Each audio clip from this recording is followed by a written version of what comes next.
Easy and குயிக்காக மைசூர் பாக் எப்படி பண்ணுறதுன்னு பார்க்கலாம் வாங்க. தேவையான பொருட்கள் கொஞ்சம் பொருட்களில் சுவையாக வாயில் போட்டோன்னு கரைஞ்சி போகிற மைசூர் பாக் எப்படி பண்ணுறதுன்னு பார்க்கலாம்.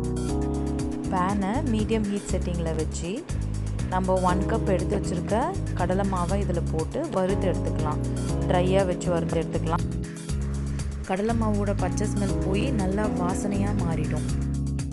அதே மாதிரி அதோட கலரும் நல்லா லைட் ப்ரௌன் கலர் வர வரைக்கும் அதை நல்லா வறுத்து எடுத்துக்கலாம். மாவில் கட்டி இருந்ததுன்னா இந்த மாதிரி கிளறும் போது கொஞ்சம் கொஞ்சமாக உடச்சி விட்டுக்கோங்க. ஃப்ரை பண்ண மாவை இன்னொரு பவுலுக்கு ட்ரான்ஸ்ஃபர் பண்ணிக்கோங்க. கொஞ்ச நேரம் ஆறட்டும். எடுத்துருக்க மெஷர்மெண்ட் படி 1 கப் கடலை மாவுக்கு 1.5 கப் நெய் தேவைப்படும்.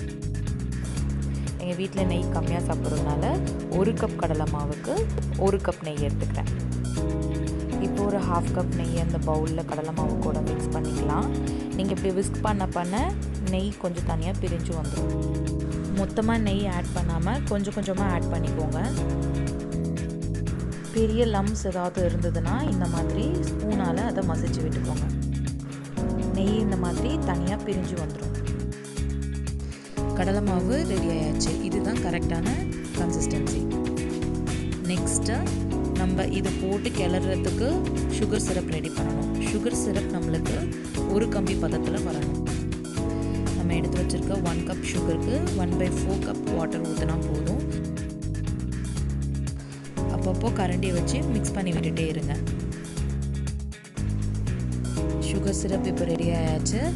அதில் ஒரே ஒரு ட்ராப் எடுத்து இப்படி கையில் வச்சு அழுத்தி விட்டிங்கன்னா இப்போ 1 கம்பி பதத்துக்கு வரணும். இப்போ எடுத்து வச்சுருக்க கடலை மாவை இதில் போட்டு கண்டினியூஸாக விஸ்க் பண்ணிக்கிட்டே இருங்க. நீங்கள் இப்படி விஸ்க் பண்ணும் போதே பார்க்கலாம், கொஞ்ச நேரத்துலேயே அந்த சுகர் சிரப் எல்லாம் கடலை மாவுக்குள்ளே போயிடும். இப்போ கிட்டத்தட்ட பாதி வேலை முடிஞ்சாச்சு. இந்த ஹாஃப் ப்ராசஸில் நம்ம எடுத்து வச்சுருக்க 1/2 கப் நெய்யை ஊற்றிக்கலாம். கடலை மாவை சுகர் சிரப் கூட ஆட் பண்ணுறதுக்கு முன்னாடியே ஒரு பவுலில் ஃபுல்லாக நெய் தடவி வச்சுருங்க. அப்போ தான் இது சூடாக எடுத்து அதில் கொட்டுறதுக்கு கரெக்டாக இருக்கும். இது ரொம்ப சிம்பிளாக ஈஸியாக செய்யக்கூடிய ரெசிபி. இப்போ பாருங்கள், அந்த கரண்டி கூடவே அந்த மாவை அப்படி சுற்றி சுற்றி வரும். இதுதான் கரெக்டான டைம் இதை எடுத்து அந்த பவுலில் ட்ரான்ஸ்ஃபர் பண்ணுறதுக்கு.